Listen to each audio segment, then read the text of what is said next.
Hello, I am Yasinullah. Today in this session we will discuss elimination reactions.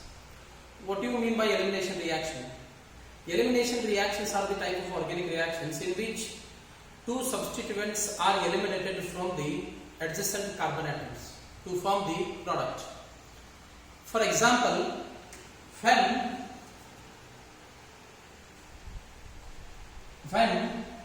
chloroethane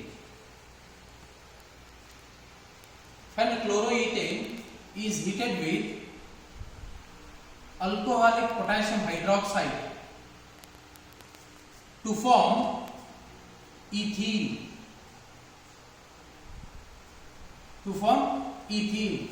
Along with formation of KCl and water as the byproduct. In this process, there is a removal of H plus and Cl minus, means hydrogen and halogen. Hence, this reaction is known as dehydrohalogenation.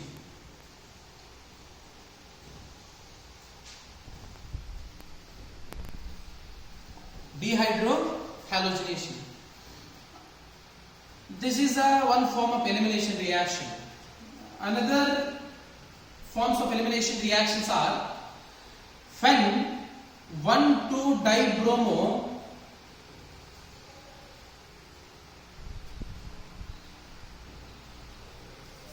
ethane heated with zinc dust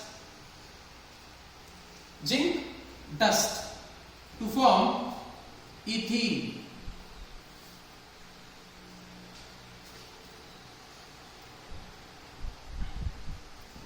Along with zinc bromide as the byproduct. In this process, over here there is a removal of bromine molecule, means nothing but removal of halogen molecule takes place. Hence, this is known as dehalogenation process. And when ethyl alcohol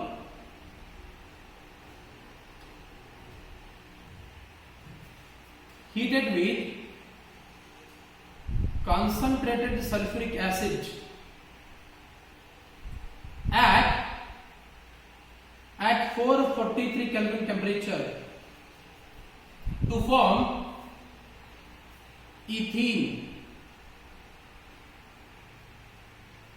with water as the byproduct. In this process, there is a removal of H and OH. Hence, this is known as dehydration process. All these are elimination reactions. But in this class, we will mainly focus on this dehydrohalogenation reactions. We will focus mainly on what? Dehydrohalogenation.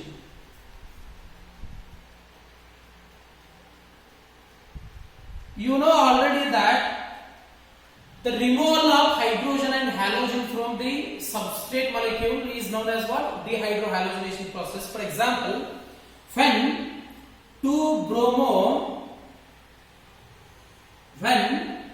2-bromopropane reacts with alcoholic potassium hydroxide to form propene as the product.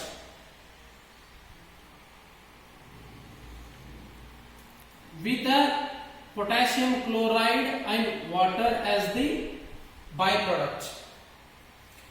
If you observe clearly over here, listen carefully, this is a dehydrohalogenation and this reaction is known as beta elimination reaction.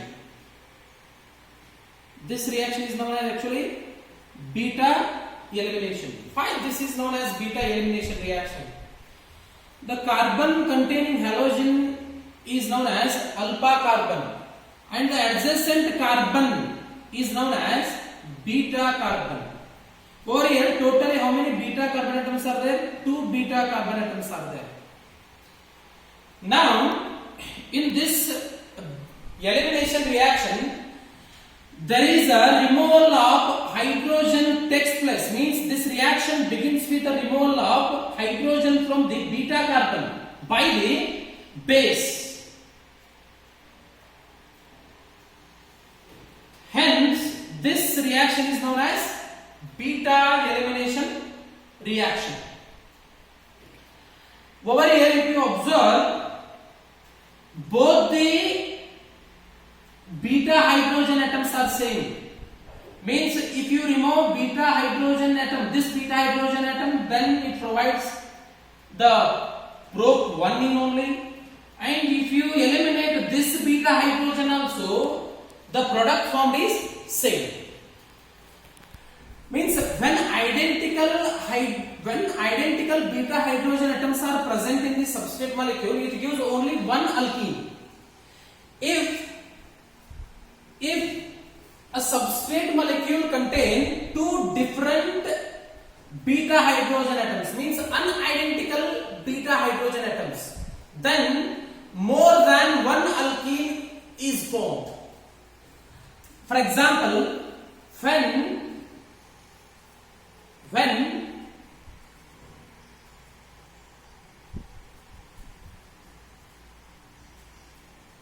2-bromo-butane,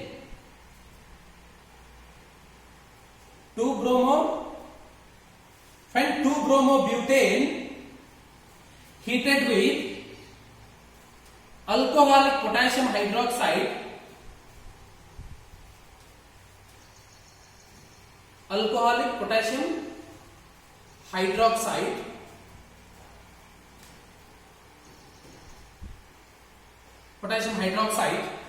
over here two products are formed.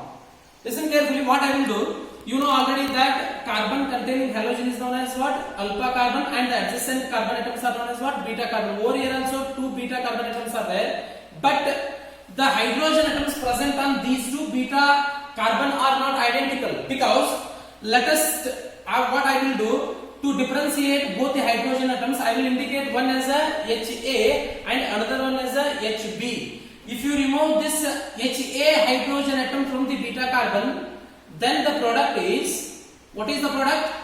Over here there is a formation of double bond. It forms but1ene. The product is but1ene. And if you eliminate this HB beta hydrogen, then you will get but2ene.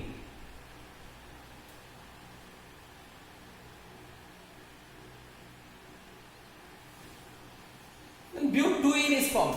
This is what? but1ene, and this is but2ene. Over here two products are formed because two different beta hydrogen atoms are there. Which one is the major product? Which one is the major and which one is the minor? but1ene is the minor and this but2ene is the major. How to identify which is the major and which is the minor during dehydrohalogenation? That is given by the named scientist Alexander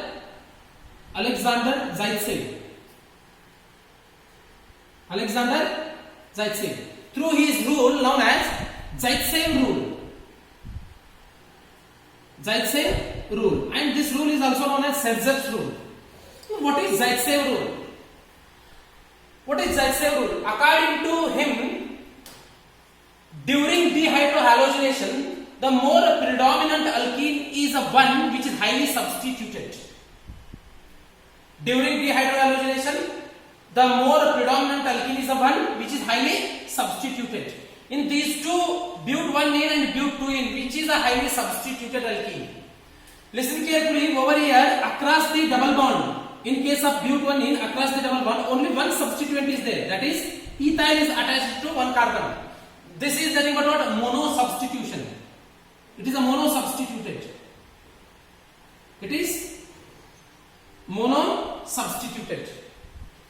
And over here, if you observe but2ene, over here two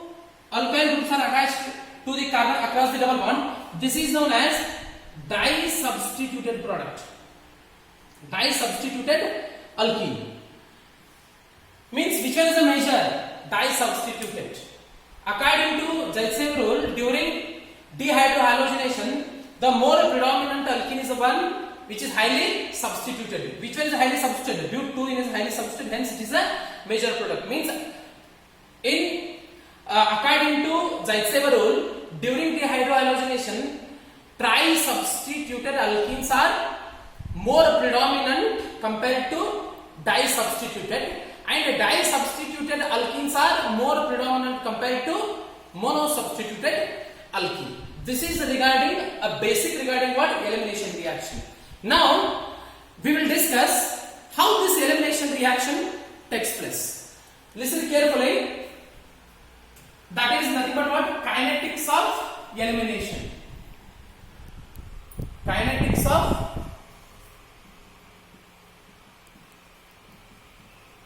Kinetics of elimination.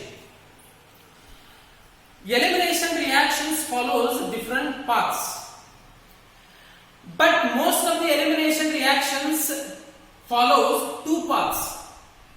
One is E1 elimination and another one is E2 elimination. But now first we will discuss E2 elimination.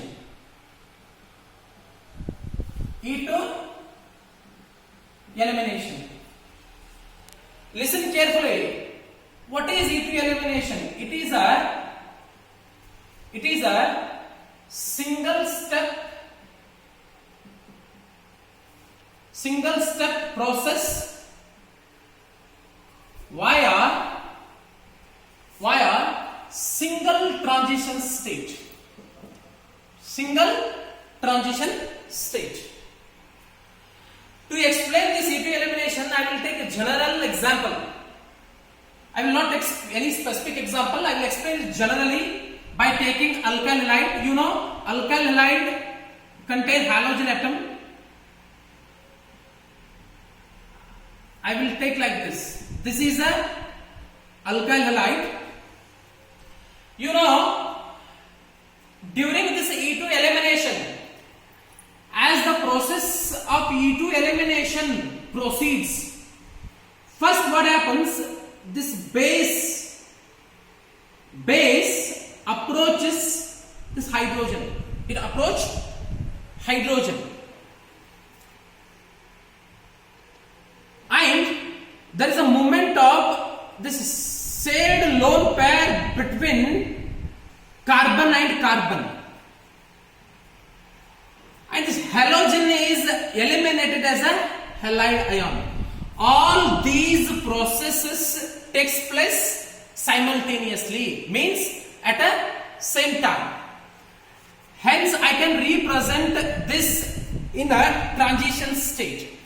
How to represent this in a transition state? Over here, if you observe the process carefully, the shared pair of electrons between carbon and hydrogen are migrated in between carbon and carbon, and halogen is eliminated as what? Halide ion. Means this hydrogen is now partially attached to the carbon. That I will show by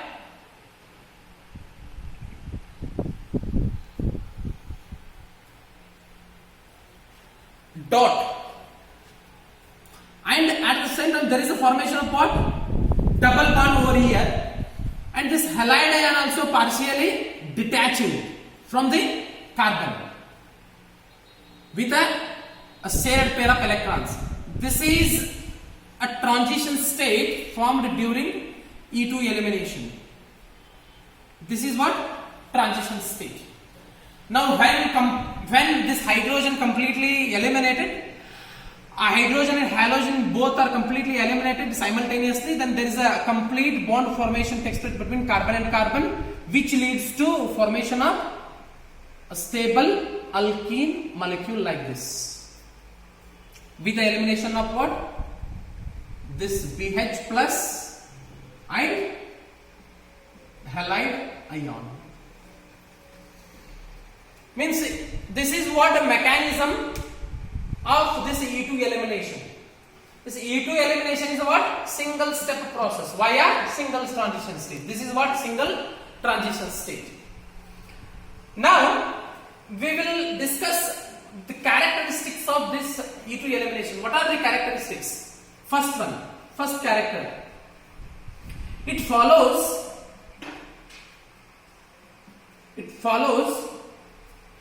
second order kinetics. It follows second order kinetics. Means it follows what? Second order kinetics. That is, rate of this E2 rate is directly proportional to both concentration of alkyl halide as well as concentration of base. Means alkyl halide rise to power 1 and base rise to power 1 means the order, order is equal to what? 1 plus 1 equal to 2. Means this is a single step reaction, means this is an elementary reaction. Listen carefully. For elementary reactions, the order and molecularity both are same. Over here, how many molecules are involved in the collision during this process? 2 molecules. One is the base, another is the alkyl halide. That is what? Molecularity. Okay. And order is nothing but that is the experimentally determined one. That is given by what? Rate law. That rate law is nothing but what? The rate of this reaction is directly proportional to concentration of alkyl halide and base. That's why order equal to what? 1 plus 1, that is 2. Hence, from this it is clear that this E2 elimination follows what? Second order. That's why elimination, this 2 stands for what? This is what? It follows what? Second order kinetics. That's why this is also E2 elimination. Second one is, second characteristic of this E2 elimination is, listen carefully, over here,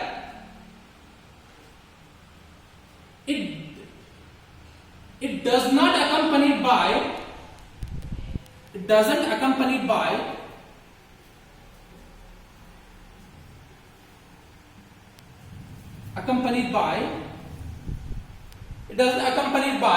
rearrangement.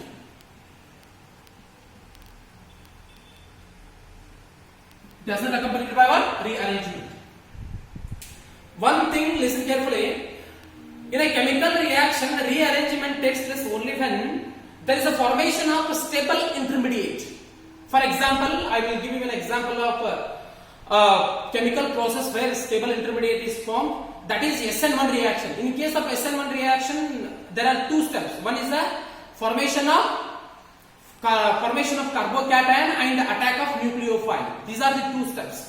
Over there, what happens in case of SN1 reaction? There is a formation of stable carbocation which can undergo rearrangement. But over here, there is no formation of such a stable intermediate. Over here, there is a formation of this transition state which is highly unstable. Hence, over here, rearrangement cannot be possible. Means always during rearrangement reactions, what happens? There is a formation of another product, other than expected product. What we expect, that product is not formed during the rearrangement. Means that rearranged product is completely different from the one which we expect really. Now, this is what second characteristic of E2 elimination. What is second characteristic? It does not accompanied by what? Rearrangement. Third one is it shows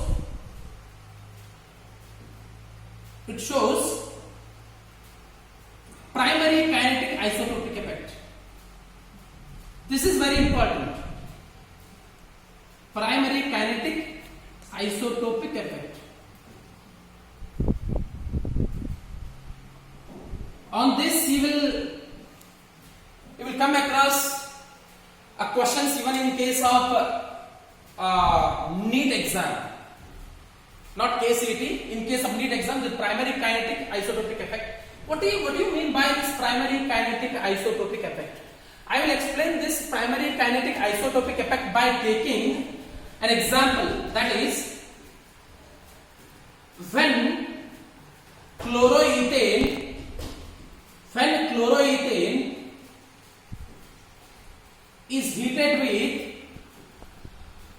alcoholic potassium hydroxide, the product formed in this process is ethene. That you know already. Okay, the ethene is formed. What I will do now, I will take deuterated chloroethane. Listen carefully. I will replace hydrogen, beta hydrogen by its isotope, that is deuterium. Deuterated chloroethane. When deuterated chloroethane is heated with this alcoholic potassium hydroxide, the product is deuterated ethene. Deuterated ethene is formed. But if you observe rate of these two reactions, the rate of this first reaction is fast, rate is high compared to the second reaction. Let us imagine the rate constant of this one is KH. I will take rate constant for this as a KH and rate constant for this as a KD. You know already that in case of E2 elimination, the rate of reaction depends both on the concentration of alkyl halide as well as a base. Means over here alkyl halide is there. In this case, over here there is a cleavage of this carbon to hydrogen bond. But over here there is a cleavage of carbon to deuterium bond. Over here both are different. Carbon to deuterium is a stronger bond compared to carbon to hydrogen bond. It cleaves very easily, but it takes a little more time for its cleavage by the base, so that KH is high compared to KD. If you take the ratio of these two, that is KH by KD, if you take the ratio of this rate constant for first reaction and rate constant for this second reaction, that ratio is approximately 7. What it means? Means greater than 7 or equal to 7. What it means actually? Means the rate constant KH, the rate of reaction of formation of ethene from chloroethane is 7 times faster compared to the rate of formation of deuterated ethene from deuterated chloroethane. This is known as primary kinetic isotopic effect. Then how to define primary kinetic isotopic effect? What is primary kinetic isotopic effect? Listen carefully. The change in reaction rate. What happens actually over here? Rate of reaction changes. The change in reaction rate due to change in participating isotope. Participating isotopes are different. That's why this happens. What is isotopic effect? What is isotopic effect actually? The change in reaction rate due to change in participating isotopes is known as isotopic effect. These are the three main characteristic features of the E2 elimination. Other than this, some more characteristics are there. We will look at those characteristics later. Okay. This is regarding E2 elimination. Thank you.